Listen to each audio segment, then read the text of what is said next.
Because Thamuz can harass TERIZLA at level 1, we decided to cut the lanes, opening up opportunities for joining team fights or invading the enemy jungler.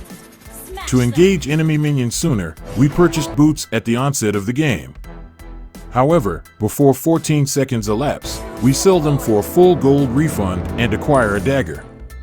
This early game dagger is crucial to enhancing Thamuz's damage against TERIZLA.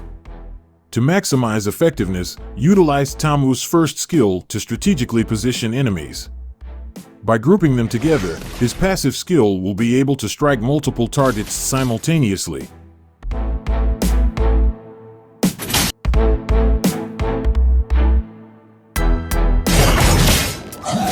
Lane cutting enabled us to clear enemy minions swiftly, granting us more time for an enemy jungle invasion.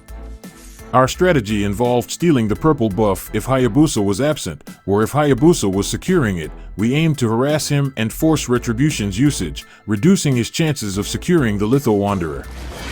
Luckily, the Hayabusa player prematurely utilized Retribution. This blunder allowed us to claim the purple buff, not only hindering his level and gold progression, but also expending his Retribution. This strategic misstep facilitated our team's acquisition of the Litho Wanderer. TERIZLA should have stayed out of the fight. He entered at the wrong time. Instead, he could have tried to cut the lane or just waited for our minions to arrive. Not only was the Litho Wanderer already taken, his teammates were also not in good positions. We got warrior boots early in order to decrease TERIZLA's damage on Thamuz significantly. Having that item will help Thamuz tank all of TERIZLA's skills. We could have earned bonus gold by attacking the turret's plating, but instead, we hid in the bush hoping to surprise an enemy hero. We figured their mage would be alone with Hayabusa since Rafaela was in the top lane. After waiting for a while, we switched to lane cutting to prepare for taking control of the area around the turtle. We took the Cyclone Eye to decrease the chances of the enemies stealing the turtle. Our goal there was to zone out the enemies and deal as much damage as possible. However, be cautious. Remember that TERIZLA will likely come from the bottom lane, so we had to be within quick reach of the turtle. Additionally, securing the turtle is our primary objective. Don't overcommit to unnecessary fights.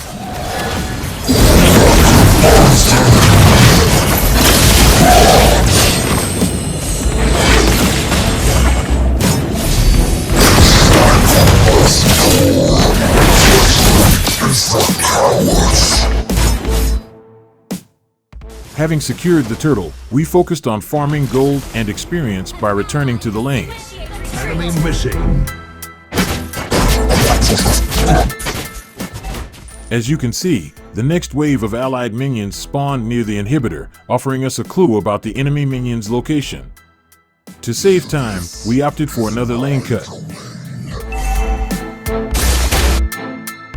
Zap! Leave me alone!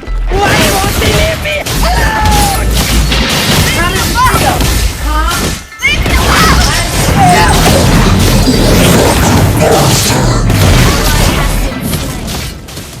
Unfortunately, we overlooked TERIZLA's first skill, leading to a wasted regeneration spell. With low HP, the most logical choices would have been to recall or regenerate HP from nearby jungle creeps. However, the remaining enemies were preoccupied in the middle and top lanes, so we were not too worried. Also, Hayabusa posed no threat due to being behind in items and level, and we still had Vengeance available which can protect us from his attacks. Additionally, TERIZLA's own low HP suggested his potential retreat. Should he engage Thamuz in a duel, our item and level advantage would likely secure victory. Anticipating Leomord's presence, we emerged from the bush, hoping to bait TERIZLA out. However, as suspected earlier, TERIZLA recalled back to base due to his low health remaining from our previous encounter. As an XP laner, strive for independence. Mastering the balance between aggression and defense is key to effectiveness in this role. Remember, prioritize lane pressure and defense over kills. Let kills happen naturally and never force them. Corrosion Sight is an excellent item choice for Thamuz. Its inherent bonus attack speed facilitates faster cycling of his basic attacks and skills, while the slow effect hinders his prey's escape attempts. We consider it an indispensable item for any Thamuz build. Recognizing the absence of nearby allies besides Franco and the disappearance of enemy heroes in the mid lane, we opted to return to the turret. This strategic shift anticipated a potential mismatch favoring the enemies. Additionally, the enemy minions had reached our turret's range, requiring our presence to assist in its defense. Remember, constant awareness of both the map and battlefield empowers you to make informed decisions. Our next item choice was War Axe, boasting substantial damage output, particularly in extended battles. It accumulates stacks per second during combat, granting a temporary movement speed boost at maximum stacks. For players seeking increased survivability alongside boosted attack speed and damage output, Demon Hunter Sword remains a reliable option. Our choice of War Axe was further motivated by the low HP pools of most enemy heroes, rendering Demon Hunter Sword less effective against them. Additionally, TERIZLA's considerable physical defense necessitated an item with physical defense penetration, making War Axe the ideal selection in this scenario. This incident further underscores the critical importance of map awareness. During our duel with Kadita, we anticipated the arrival of additional enemy minions to facilitate HP regeneration through Spell Vamp. Unfortunately, we realized our error too late. It is crucial to remember that the positions of your allied minions correspond directly to the positions of enemy minions in the same lane. In this instance, since our allied minions had just arrived near the bottom lane inner turret, the enemy minions were inevitably approaching their bottom lane inner turret as well.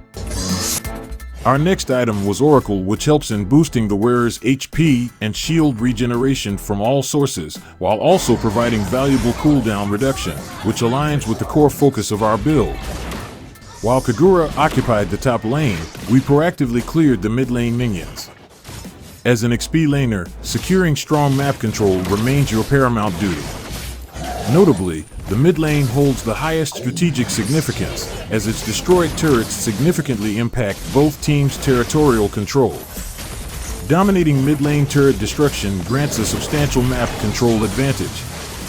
While both our mid lane and bottom lane enjoyed minion wave advantages, our top lane began to falter. This prompted us to clear the minion waves in that lane and stabilize the situation.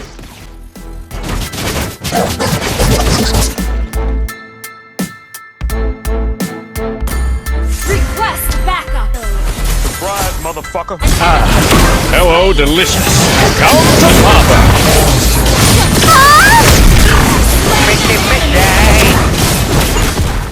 Like we always tell you, check the mini-map as frequently as possible and try your best to defend the turrets from those pesky minions. Launch.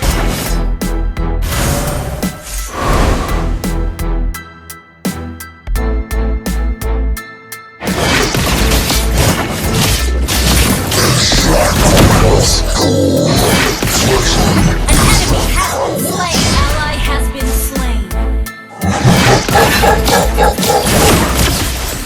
In most situations, it's wise taking the enemy healer down as quickly as possible in order to cut down the HP regeneration supply of the enemy team.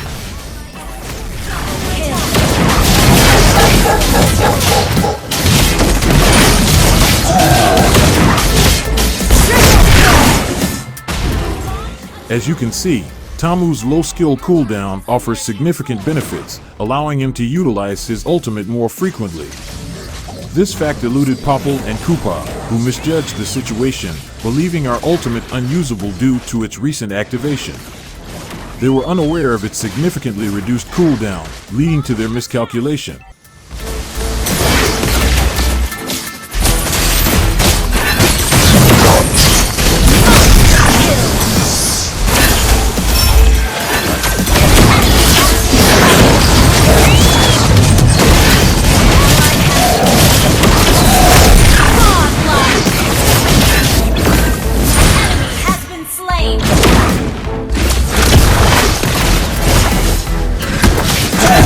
Hey,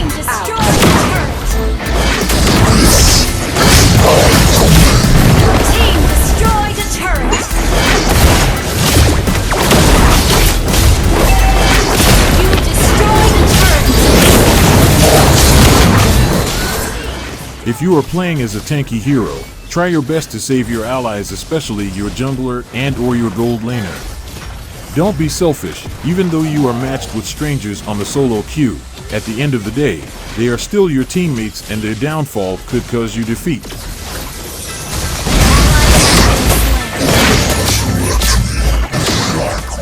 The final item we bought was Thunderbelt. It greatly helps Thamuz in taking down enemies by preventing their escape thanks to its area of effect slowing effect. Also, the bonus cooldown reduction helps in decreasing his skill cooldown times further. Again, be selective with your targets and leverage Thamuz's exceptional gap closing ability to prioritize squishy enemies, particularly healers. Eliminating healers quickly can trigger the collapse of the enemy team's formation. Our actions, for example, separated TERIZLA from Rafaela, thereby inhibiting her ability to heal them. Before we forget, this was the emblem configuration we had in the game. It was mainly focused on spellvamp and survivability.